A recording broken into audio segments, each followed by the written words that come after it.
Everyone. How we doing in the final day of an event? Really look forward to getting home and seeing Olivia this evening. Probably gonna do a bunch more videos today because again, meeting breaks. I got to do something or else I get bored. But today I wanted to talk about the economy. When I go back and I look at the videos, these daily financial updates. There's been a lot of stuff going on in the economy that kind of I don't know if you could tell, but kind of made me nervous, and so I saw a lot of downside risk. And today, at least in this first video, I want it to be all positive. I want to talk about, hey, what are three things that really could take the economy to the next level, right? What could theoretically get us to 30,000 on the Dow? I think it's at 26 something today, 26,000 something. So another 10%, maybe 15%. And we'll do another video later in the day about all things going on. But I wanted this video to be maybe even rosy eyeglasses, right? What would happen if everything went right and everything was kind of going in the positive direction? What would happen, and what would be those three things that could take us to Dow 30,000? So first and foremost, we have to talk about the consumers, right? The largest part of our economy. There are statistics out that we, including myself, have been stashing more money in a money market account than any time since March of 2009. And if you don't know, that's when this whole thing started to break apart. I think it's when Lehman went out, and people weren't nervous in '09. They were afraid, right? It's very different. Today they're nervous, including myself. So, one of the things that could definitely go and increase the stock price is, consumers, again, including myself, could be less nervous. And we could take money out of money market accounts, which again is at a record all the way back to 2009. And just so you know, we've been getting increasingly nervous. So, one thing I know when I look at these videos is I'm not the only one. In the last 6 months, we have stashed $322 billion in money market accounts, right? Increased. And that brings the total in money market accounts to $3.5 trillion. So, very nervous. So, the thing that I'm thinking about for point one is what if, we got less nervous, we got confident, we saw a real step forward in the trade war, we saw GM and UAW strike, we saw Brexit either happen or not, but it not be as bad as we thought. We see, China and Hong Kong come to some truce or treaty or whatever you want to call it. And we just got more confident, right? We saw the world economy being friendly again. I think there's a general belief today that it's not very friendly. Lots of countries are kind of insulating themselves. And, if we got more confident again in the world economy and we saw business accelerate and all of that, what would happen is the consumers, including myself, would start taking parts of that $3.5 trillion out of the money market, and we would put it to work.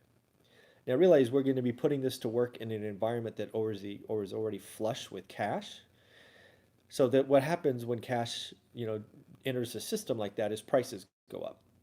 So I'm sure some of this money market cash would go to stocks, some would go to real estate, some would go to, maybe people go back and buy fancy cars, right? We talked months ago about Pebble Beach and their the disappointment in many of their auctions. So I don't know where the money goes, but it certainly could go somewhere. So in the end, one of the catalysts could be, the consumers getting more confident and taking money out of their money market account, flushing the system with more cash makes assets go up, including stocks. So that could be a huge, huge catalyst. Next, the American consumers and basically owners of real estate are in fantastic, terrific, whatever adjective you want to use, shape.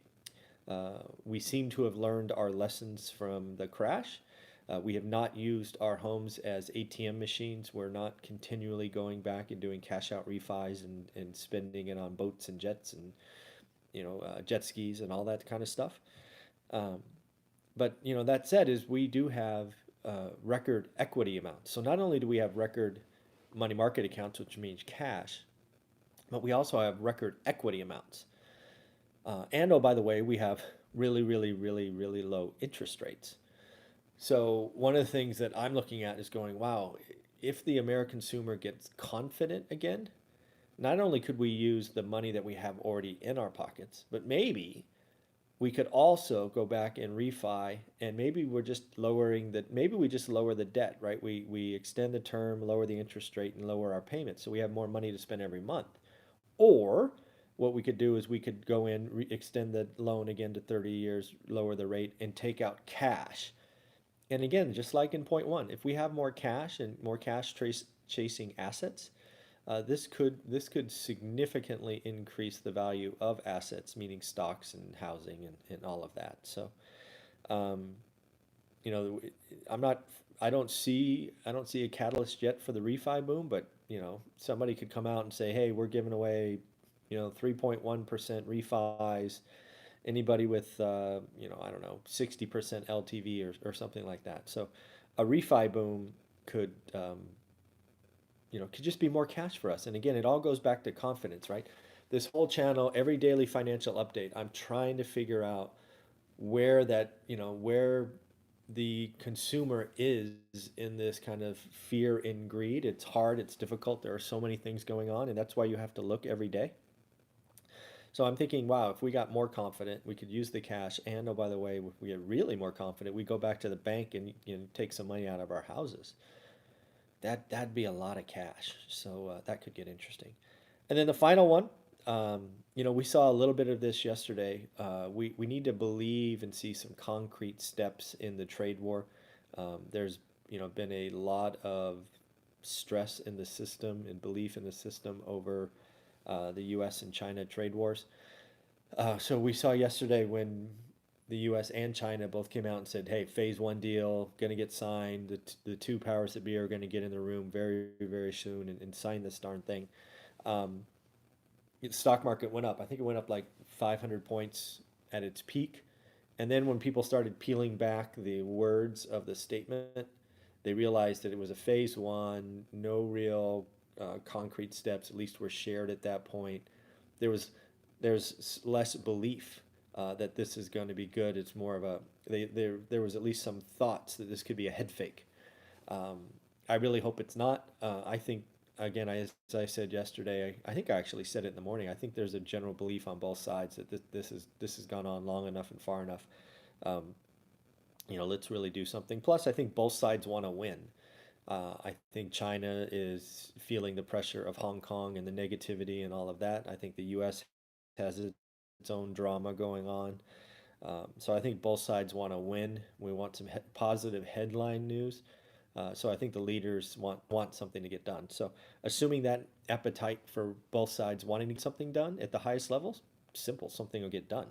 And if that's true, then they won't be see this as a head fake. The economy will get going, manufacturing will get going, agriculture will start going, and we this economic boom will just keep going, right? It'll keep trucking along, and yeah, it's the longest economic boom in history at well over 10 years now.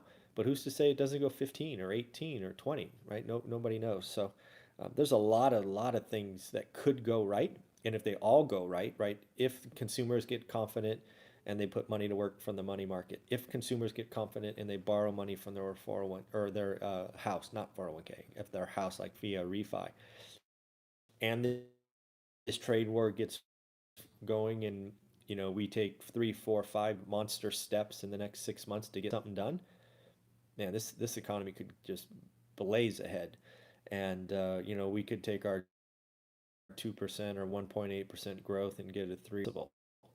Um, I don't know. Actually, that's a great question. Where do you think? So let's think Dow 30,000. I don't know. Let's say by December 31st, 2020. What do you think? What's the percent chance the Dow sometime in 2020 hits 30,000?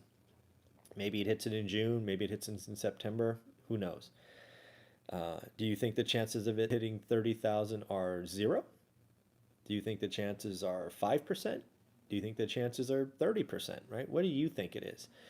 I'll let you guys comment this time first, and maybe after 3 or 4 comments, I'll give my thoughts in one of the replies.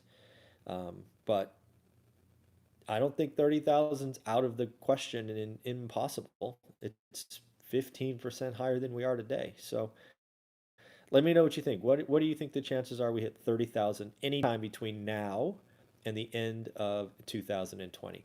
All right, and this again obviously